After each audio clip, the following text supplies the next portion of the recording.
If you have a copy of God's Word, open that. Turn to the book of Ecclesiastes. We're going to be reading all 22 verses this morning. And as you're turning over there, I'll give you the title for this sermon. Help cage your brain over what we're going to talk about this morning. And that title is Living in Seasons Out of Our Control. Living in seasons out of our control. As we approach chapter 3 this morning, we've already observed the central theme for the book of Ecclesiastes. And that is that life is meaningless if it is a life apart from God. Solomon experimented with all kinds of pleasures, right? We observed that when Pastor Matt took us through the second chapter of Ecclesiastes. Solomon said, hey, you don't have to try all these things because I've already tried them. They don't work. They don't fulfill. And I think that when we examine Solomon, his life as the wealthiest man who ever lived, searching for meaning and purpose, so our country is the wealthiest nation on earth. And yet, we as well are seeking for meaning and purpose. We have great abundance, we have incredible opportunities, but like Solomon, the purpose and meaning escapes those who live a life apart from God. And what do we do when we can't find meaning? Well, we try to create meaning. We try to force and inject meaning into our life through control. And I've been asking myself the question that I'm going to pose to you this morning, and that is, what are you striving to control in your life? What are you striving to control in your life? And there's 5 primary categories that, according to behavioral trends and counseling research, that people strive to control most in their lives. Okay? Real quick, number 1 is your environment. Like your immediate proximity, your home, those kinds of things. People strive to control that, right? And we know this, right? We set the temperature to 69 degrees. We want to be our temperature-controlled heavens on earth. We want everything in its place, set up perfectly. But is anyone's home the way they want it? Like, is everything just as you want it? No, of course not. Because either you don't have soft closing cabinets or there's some other renovation you want to do, something. I had a buddy of mine who did a big renovation on his home, big renovation. And I walked in and I said, after it was complete, I said, man, this is gorgeous. And he's like, yeah, it already annoys me. I said, it annoys you? And he spent a lot of money on this renovation. And he's like, yeah, it already annoys me because I know that when I look at my clock, in 7 years, someone is going to walk into my kitchen and say, ugh, this is so 2020. Now, the functionality of his home hasn't changed at all. The lights come on, there's a place to store things, but the trend has changed because you cannot control time. Time's wear on things. The second thing that people try to control is money, all right? You don't have money for the renovations, so you try to go get money. And what do? You save, you invest, you try to increase your income, whatever the case may be, but you can't control all these investments, can you? We know averages work over time, but when will you retire? A buddy of mine was retiring right next to me at a desk at a place I used to work, and he watched his net worth decrease by over 50% in 6 months during 2008. Now, Kyle would say he wasn't appropriately diversified, and I think that's probably correct. But you can lose money because you can't time these markets, right? You can't time them perfectly. If you can't control your present, then what we strive to do is at least fool ourselves by saying we'll control our future. That's the third thing people try to do the most, is they try to control their future, right? They say, all right, I'm going to build a plan, an elaborate plan that I know I don't have control over my present, but if I follow these courses of action, then my future is secure. My future is guaranteed. Then I'll have meaning in my life. But then after you give yourselves to work, you lose control of what is number 4, your health. People lose their health over time, and so you try to control it and get it back.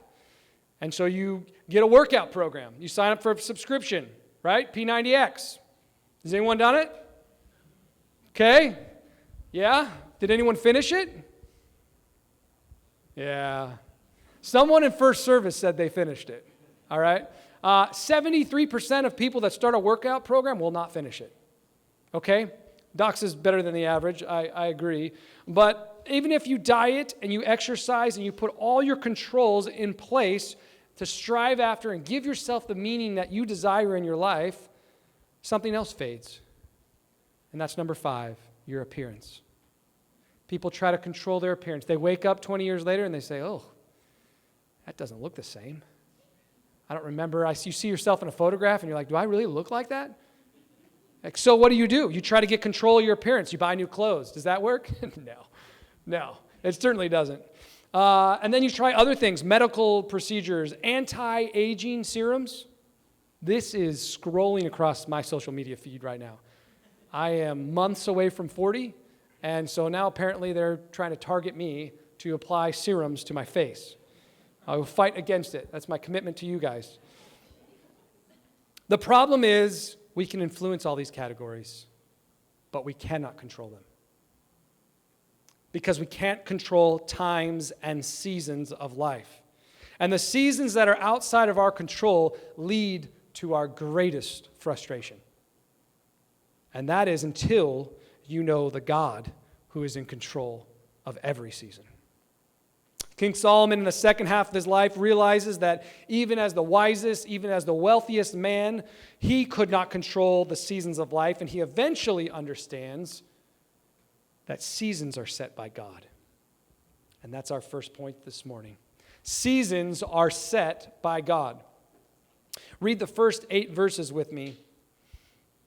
It says, for everything there is a season and a time for every matter under heaven. A time to be born and a time to die. A time to plant and a time to pluck up what is planted. A time to kill and a time to heal. A time to break down and a time to build up. A time to weep and a time to laugh. A time to mourn and a time to dance. A time to cast away stones and a time to gather stones together. A time to embrace and a time to refrain from embracing. A time to seek and a time to lose. A time to keep and a time to cast away. A time to tear and a time to sow. A time to keep silence and a time to speak. A time to love and a time to hate. A time for war and a time for peace. For everything, there is a season. Similar to the seasons that we observe in the physical world of meteorology, they are every bit as real, these seasons that come into our life. Just as spring, summer, fall, winter are real seasons we encounter, so are the seasons that God brings into our life. And these seasons are fixed. They have fixed periods of time, as is noted. Now, just for clarity, before we dive into these seasons, what this is not talking about is seasons where you induce consequences into your life. Like where you bring a season of discipline from the Lord. That's not what Solomon is referencing here. Solomon's list is God-ordained seasons that come our way regardless of our actions. You can enter into a hard season and be in complete obedience to the Lord. Solomon says these seasons and times, though, if you look at verse 1, he says they're under heaven. They're under heaven's domain. He only uses this phrase 3 times in the book of Ecclesiastes. Elsewhere, he always references under the sun, and he references that 28 times. And that speaking to this under heaven is to God's realm, God's sovereignty, God's control. Solomon is saying that we experience these seasons that come in our life, but these seasons are under the sun. They're under the heaven. They're not under the sun. So they're under God's control. They're not under man's control.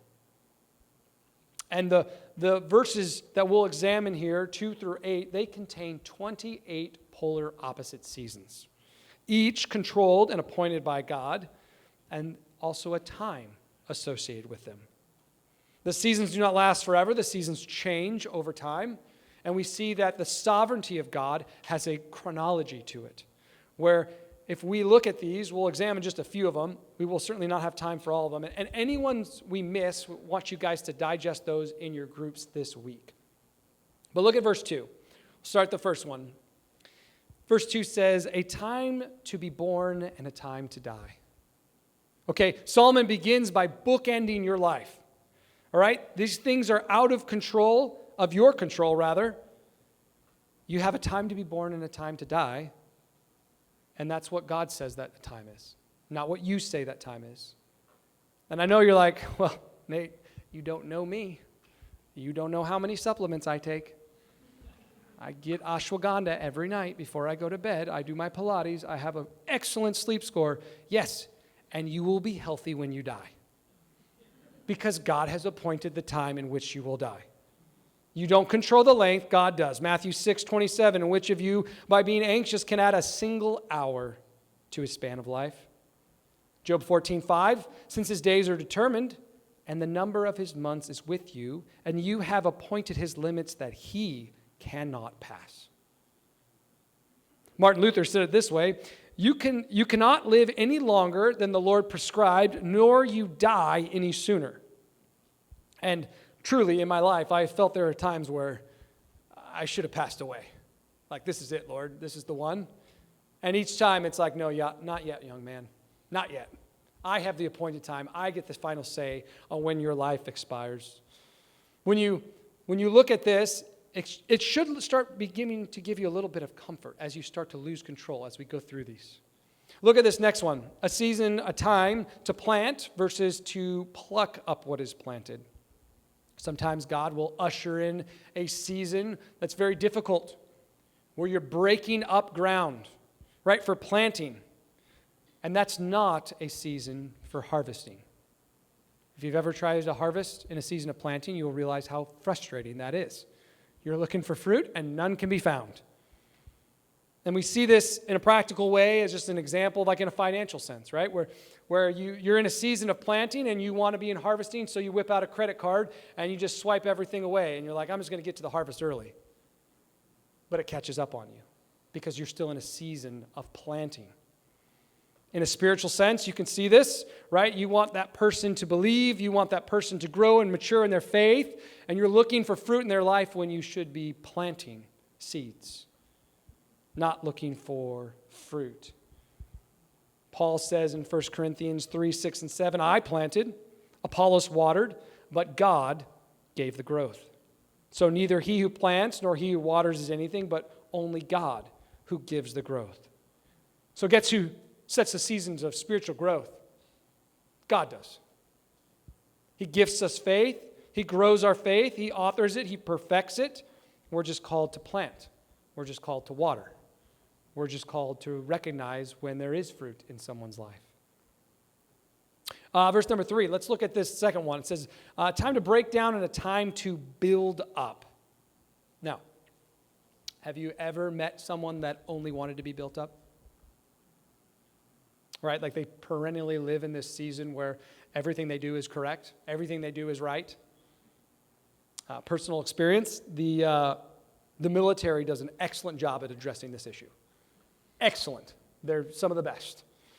They will break you down like you've never been broken down. They will humble you through ways you didn't know you needed to be humbled.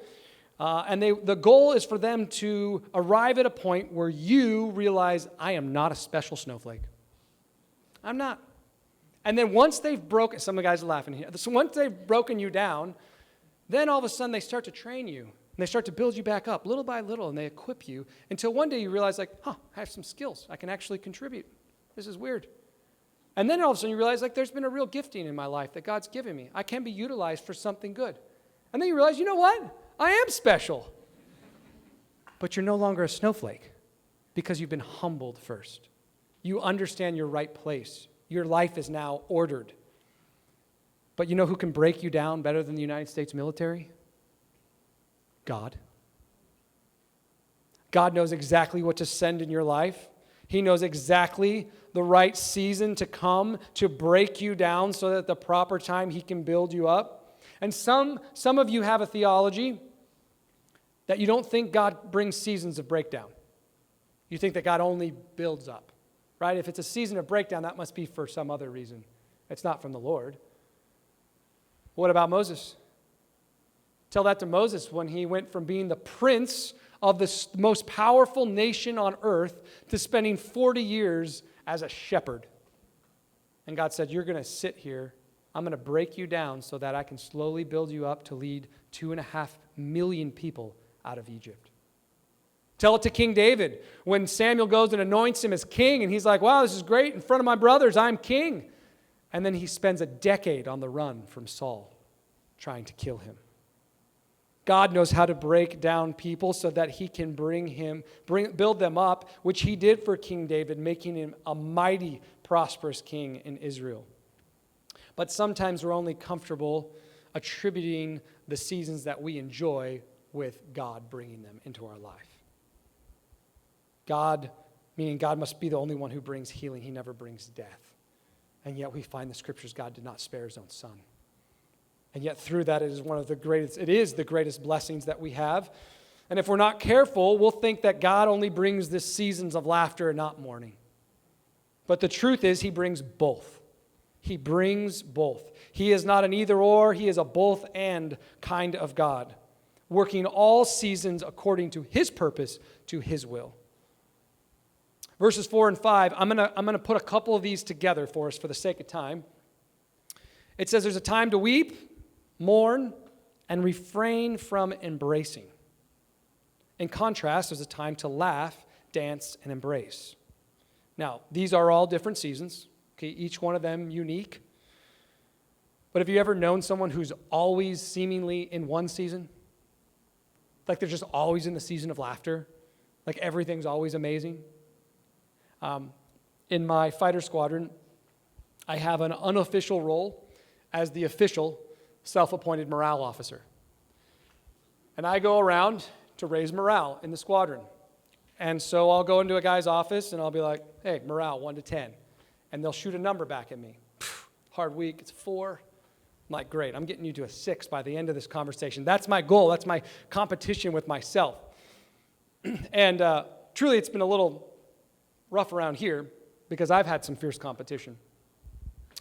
Jordan, our kids director, has made it known that she's coming for the morale officer job. She's made that known. How do I know? She walked in my office last week and she said, Nate, I'm coming for the morale officer job. So I'm going to let you guys know how it plays out. But right now, I'm currently still holding the line. The good news about a morale officer is they can do a lot of great things. They can raise morale. They can do a lot of benefits for a team. But you know who doesn't want a morale officer to show up? Someone who's mourning. Someone who's weeping. There's a time where the objective isn't to change the season, it's to sit in it. And you know, when I was newly married to Jen, when something would go wrong, I would just point out to her all the things that were still right, all the things that were still good. No, the glass is just, it's half full, it's not half empty. Look at all these other things. What Jen didn't need, she didn't need a new perspective on the season we were in. She needed someone to sit in it with her. Paul says it this way in Romans 12:15, rejoice with those who rejoice. Weep with those who weep. And sometimes, church, we just need to settle into the seasons that God brings our way. Don't try to change them. God's in control of that. He's in control of that. Jared told me that guys would encourage each other going through Hell Week by saying, hey, you can make it harder, but you can't make it any longer. And there's some truth to that in the times that God has marked seasons in our life. They have expirations. There is some encouragement in that He has brought forth this season. At His appointed time, it will end. And now on the other spectrum, right, you have some people when it's a season of laughter, everything is great. It's a season of dancing. Everyone wants to hug. They're like the perennial wet blanket. You know, always like, well, okay, enjoy it now, but it's not going to last. You're like, no, that's not the way we're supposed to live our lives, right? We're not supposed to be looking around the corner to see what other seasons are coming in anxious fear of what might come, all right? Even if something is coming, it's not today. So if the season you're in is one of laughter, of dancing, embrace, then do those things. Don't despise the pleasurable seasons that God has brought forth for His children to enjoy. And I think that this is a one I just want to settle in for a moment on, because as God's people, I feel like we don't celebrate well. I think that's why God had to command it in the Old Testament. It's just like, you need this week set aside for you guys to realize how awesome the gifts I have given you are. So He makes it that they have to do it. He commands it. And I was thinking about this in a way that might be practical for us. And I was thinking about if I give my son Asher a gift. I wrap it up. It's not his birthday, it's not Christmas. It's not anything that he's expecting. And I just I present to him this gift. And he unwraps it. It's probably a new Star Wars toy. And he unwraps it and he looks at it. It's all excited. And then he flips it over on the bottom and it says Made in China on the bottom. So he looks at me and he's like, Dad, it says Made in China. I'm like, well, that's what Dad can afford, the Chinese product. And he goes, well, it's not going to last, Dad, because the quality's not good. I'm like, well, no, just enjoy it. Just go take it and play with it. Just go enjoy it for a while. But, Dad, I don't think it's going to last. No, but that's okay. If it doesn't last, we'll address it when that happens. Can you imagine this exchange to if he was to sadly just put it back on the table and walk away and not play with it because he's afraid it's going to break? In a spiritual sense, I think some of us are we're not enjoying the seasons of life that God has put in our way to its fullest because we're still so anxious about what may come. Live in the season that is present in your life. Live it to the fullest. Don't be worried about tomorrow. Look at 7 and 8. It says, there's a time for silence, a time for love and peace, and there's a time for speaking up, a time for hate and war. And this one's hard. Oftentimes we want to live in a time of peace, a time of love, and yet Solomon says that under heaven there's even a time for hate and war. We see this in the spiritual sense. We see this in the physical sense. Many times God told Israel, go, I have given the enemy into your hands. Go make war. Right? I fixed the outcome is already sure. I've given them to you. We see this most prominent during the conquest of Canaan, where God gives Israel the promised land.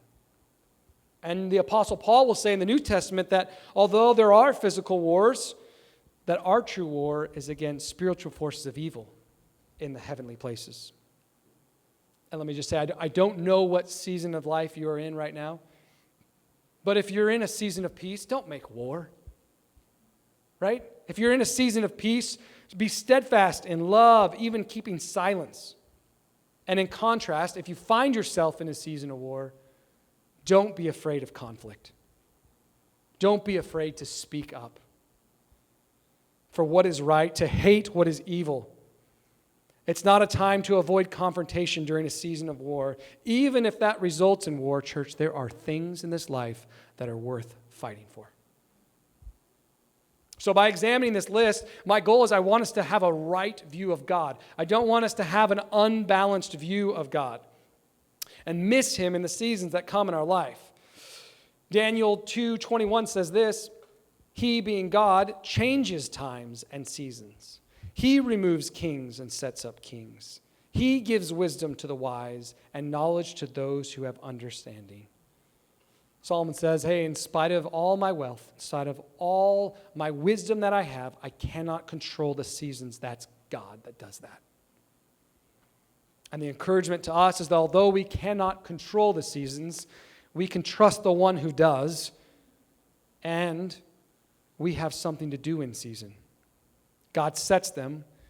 We're just called to faithfully live in them. Point number 2 this morning, seasons are stewarded by us. Seasons are stewarded by us. On Monday, Jen and I went on a date, and I told Jen, I said, girl, I'll take you anywhere in the world.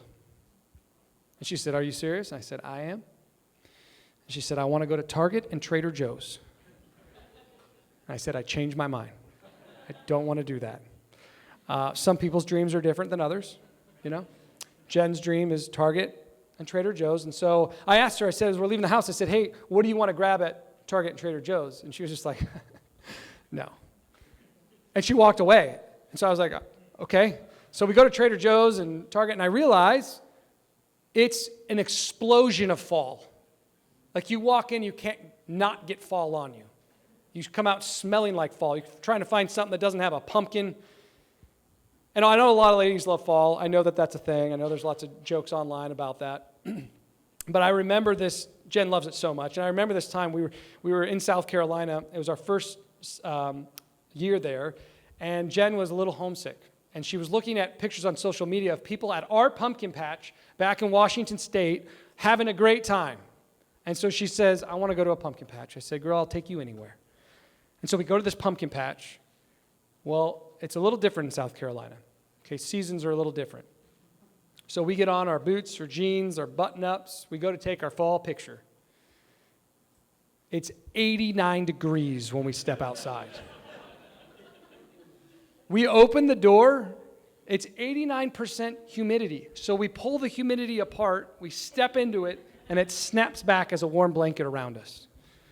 We nearly die of heat exhaustion. Every time this picture comes up across our screensaver, it's a reminder of a mistake that we made in life. But as it turns out, church, it doesn't matter what clothes you wear or activities you do, you cannot usher in a new season because we're just called to steward the one we're in. Genesis 8:22 says, while earth remains, seed time and harvest, cold and heat, summer and winter, day and night shall not cease. The physical seasons, they're set, okay? They are set in stone, and we cannot change them, even if we want to hurry them along. And in a spiritual sense, have you ever tried to rush a season of life that God appointed for you?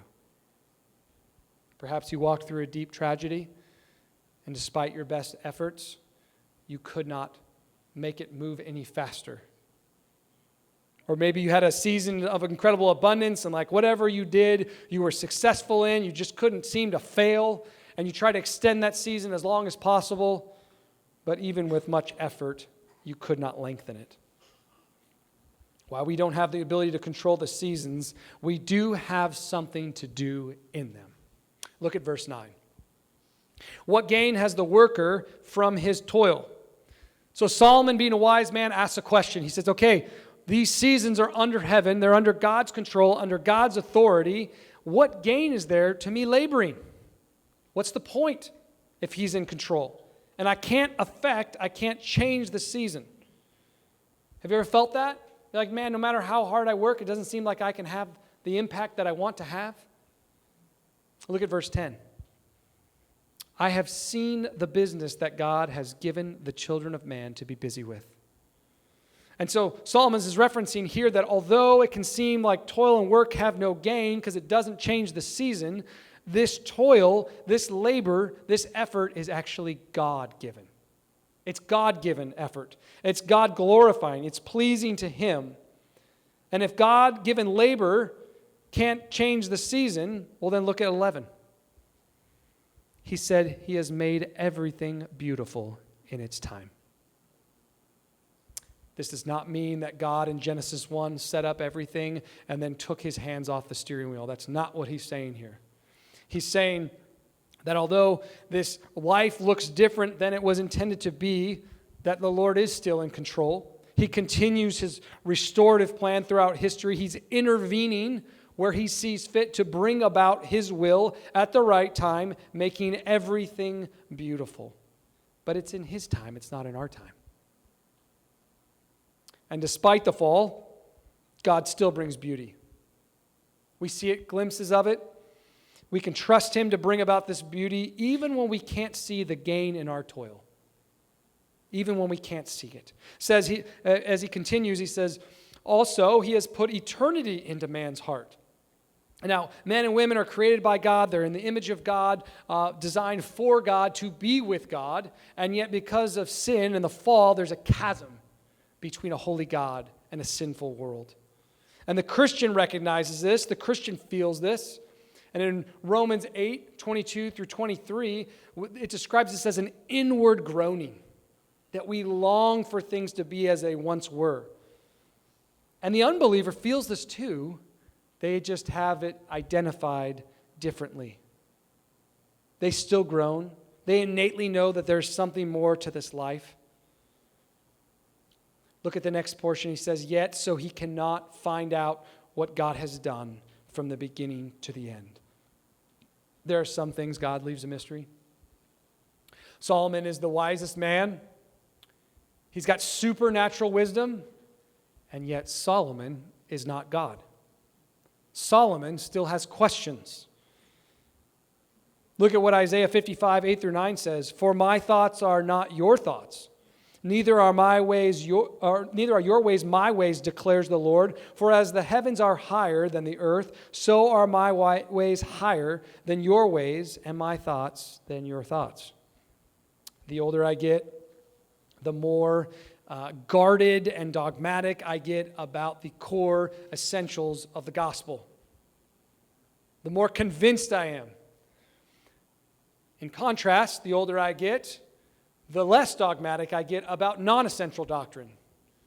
Because there is some mystery to God. How does a finite world understand an infinite God? Only through what He chooses to reveal to us.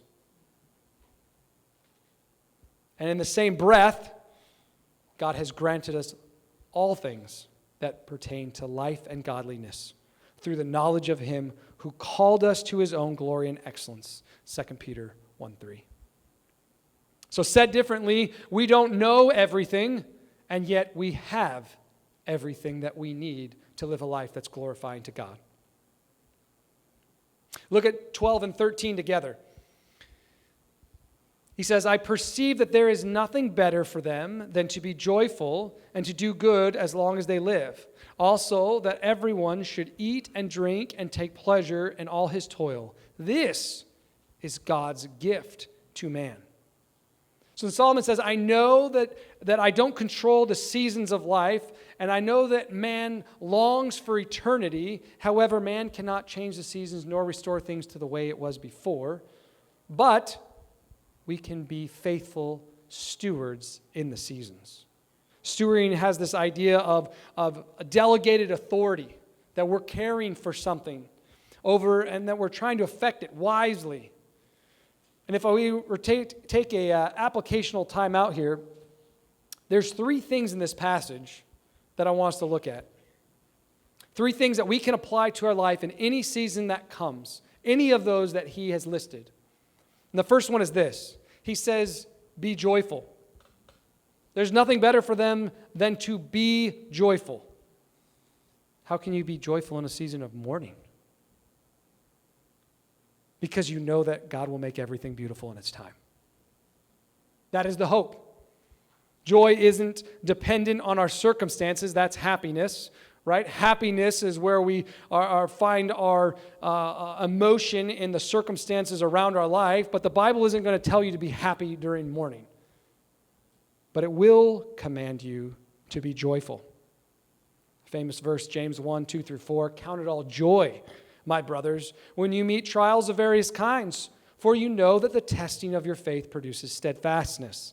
And let steadfastness have its full effect, that you may be perfect and complete, lacking in nothing. Trial might be hard, season might be hard. Do we have the perspective that that might be God at work in our faith? So we can be joyful that God loves us enough to grow and stretch our faith. Number 2, do good. He says that we're to do good. That doesn't sound too pessimistic, does it? It sounds boldly hopeful that we should do good. Life under the sun is short, so let's steward our lives well. Live faithfully, doing good with the time that we're given. Here's what Galatians 6:9-10 says, and let us not grow weary of doing good, for in due season we will reap if we do not give up. So then as we have opportunity, let us do good to everyone, and especially those who are of the household of faith. Does anyone grow weary of doing good? Yeah, war with our flesh is real, right? That's a real thing. And yet, Scripture tells us to remain steadfast in doing good. And you're like, well, okay, how long? Solomon says, as long as you live. As long as you're alive. The number 3 thing that he identifies for us to do in every season is to take pleasure. We're to take pleasure in every season that God provides us. 1 Timothy 6:17 says, God richly provides us with everything to enjoy. This is work, food, drink, like he listed here, but these aren't ultimate pleasures. These are just gifts from God, just something for you to enjoy. But we don't turn our blessings into idols.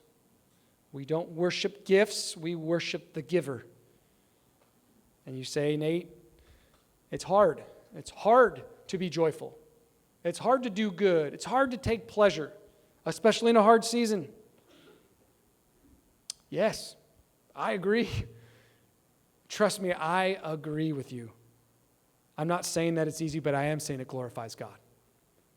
You're like, well, how do I do it? How do I do all three? Apart from the Holy Spirit, I don't think you can. But if you will do what Galatians 5 tells us to do, which is to walk by the Spirit, I believe you can.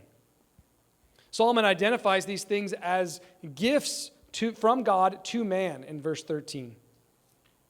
Look at 14 and 15 together with me.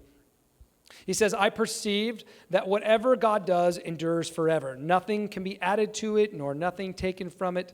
God has done it so that people fear before him.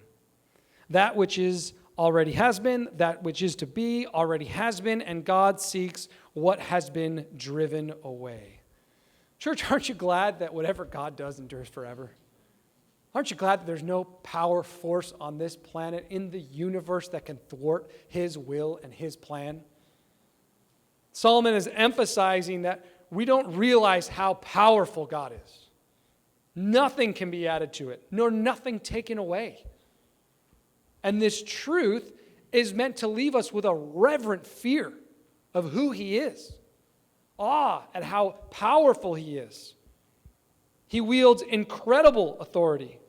No one challenges him, and the correct response is what Proverbs says is the fear of the Lord that is the beginning of wisdom. 15 says, that which is already has been, that which is to be already has been. It's this repeating cycle where there's nothing new under the sun.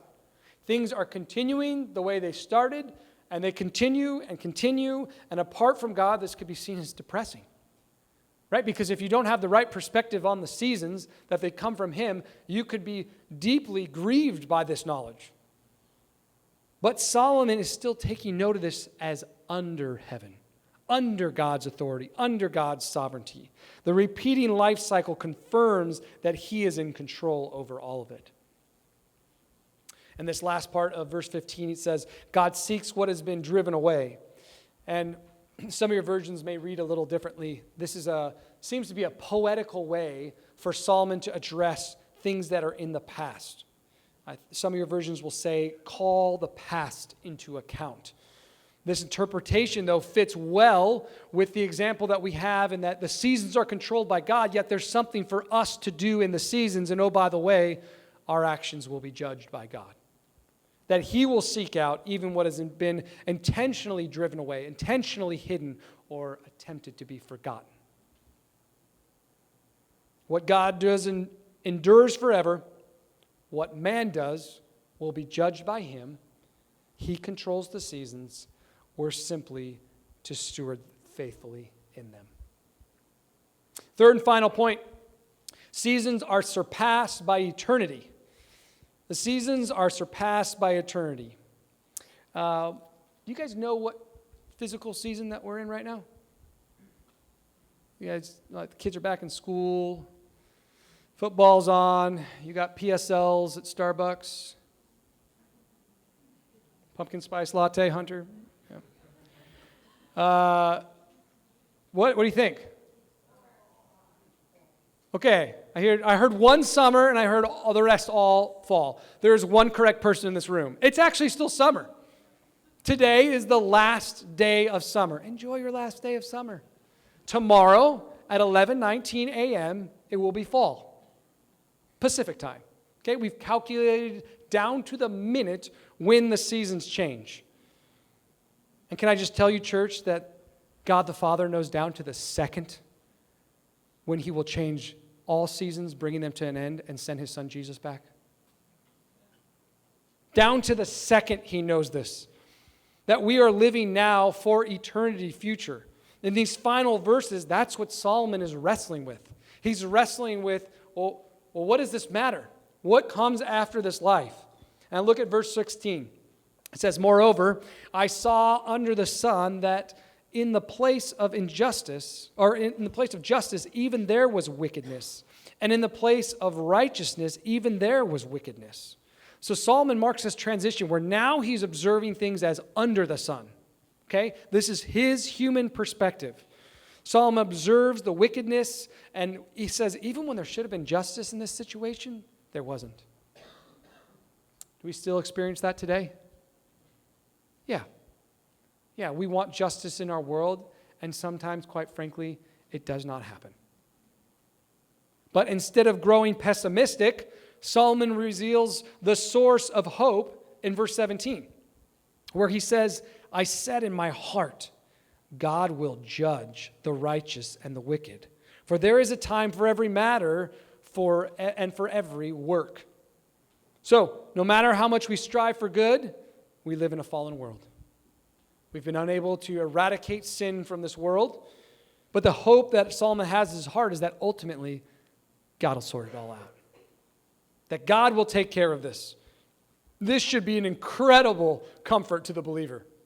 Incredible. And it should terrify the unbeliever. But for the believer, you don't have to get revenge. You don't have to have the last word, right? You don't have to get closure because God will judge. He will have revenge. Vengeance is mine, says the Lord. He will have the last word. He will give closure to those who never got it. Look at 18 through 20 all together. I said in my heart with regard to the children of man that God is testing them, that they may see that they themselves are but beasts. For what happens to the children of man and what happens to the beasts is the same. As one dies, so dies the other. They all have the same breath, and man has no advantage over the beasts, for all is vanity. All go to one place, all are from the dust, and to dust all return. Now, for clarity, Solomon is not saying that we are created equal with animals. Okay? We are the pinnacle of God's creation, made in God's image. We are made higher than the rest. What he is stating is in the context of the times and seasons that we've discussed, and he's saying, when I look at the life of people and the rest of creation, it doesn't seem like we have an advantage in our life cycle. Like our lives still expire. And we don't have a longevity advantage over beasts. And I lost a lot of time confirming this on the internet this week. Okay? There's some creatures out there that live a long time. Okay? Not only do we not have an advantage, there's a disadvantage in some areas. Okay? And there's some turtles that are like 2 centuries old. I met Ming online. Ming is a clam. They use the annual rings that grow in its shell to count Ming's years. And they estimate, not carbon dating, but just by counting these rings, that Ming is 507 years old. And then I lost a lot of time thinking about what does a clam do for 507 years? That's an incredible amount of search torture. Anyway, Solomon, under the sun, these observations are that both people and creation die.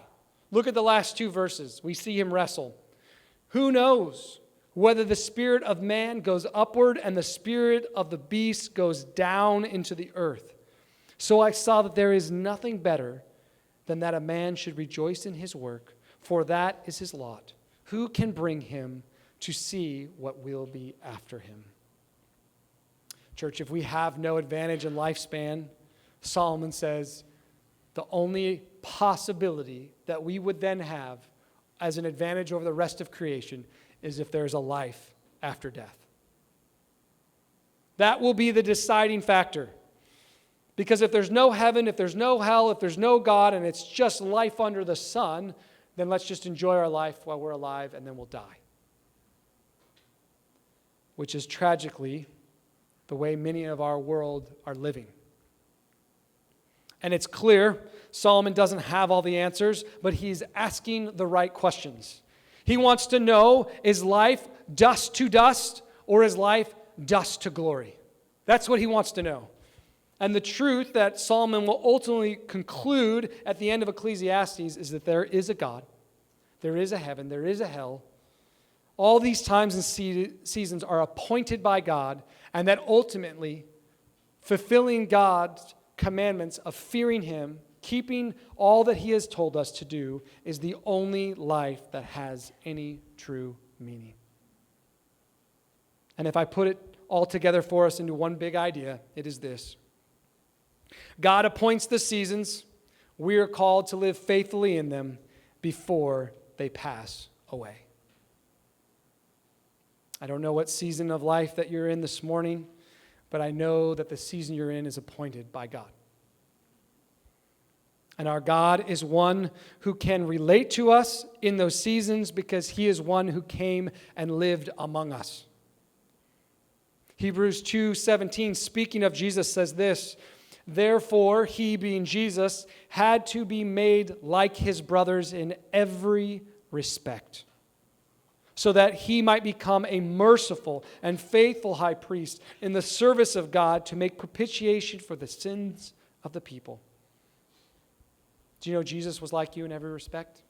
That he walked the seasons of life that you walk, including a birth and a death. Galatians 4:4 says, but when the fullness of time had come, God sent forth his Son to be born of a woman. Romans 5:6 says, at the right time, Christ died for the ungodly. But not before he planted, not before he harvested and cultivated the most sold out group of men who would take the gospel to the end of the world despite the cost. He had seasons of us like mourning.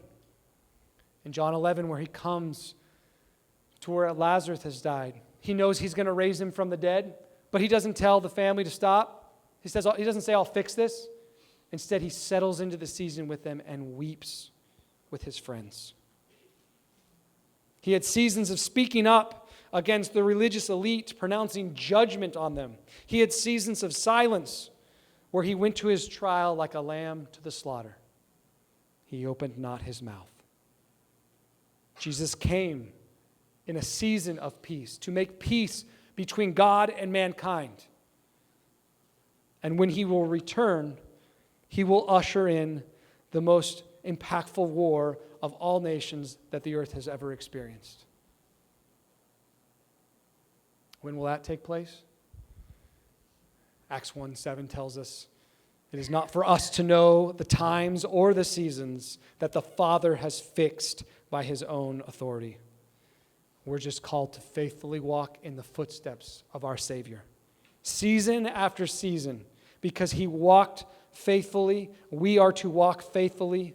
His faithfulness to us is not seasonal, it's everlasting. We can trust him in any season that we're walking through in this life. I have two questions and then we'll be done. The first is this. Are you living in season? Are you being joyful? Are you striving to do good, to take pleasure? Maybe there's one of these three things that you need to intentionally look at more today than others. And let me just say this, don't live for the next season. Don't live for the season to come. Don't be fearful of the season to come either. Live in the one that God has brought into your life now. Secondly, do you know the God who sets the seasons? If you're like Solomon and you're wrestling with questions about God, about eternity, about life after death, let me just tell you that there is a real God who has real love for you. That he really sent his Son to die for you. He really lived the perfect life. He really is resurrected. He now sits at the right hand of God the Father. And now he is preparing a place for all who would repent and believe in the gospel of Jesus Christ. That is on offer for you this morning. If he is yet to be Lord, if he is yet to be Savior of your life, then that is your most urgent condition to address this morning.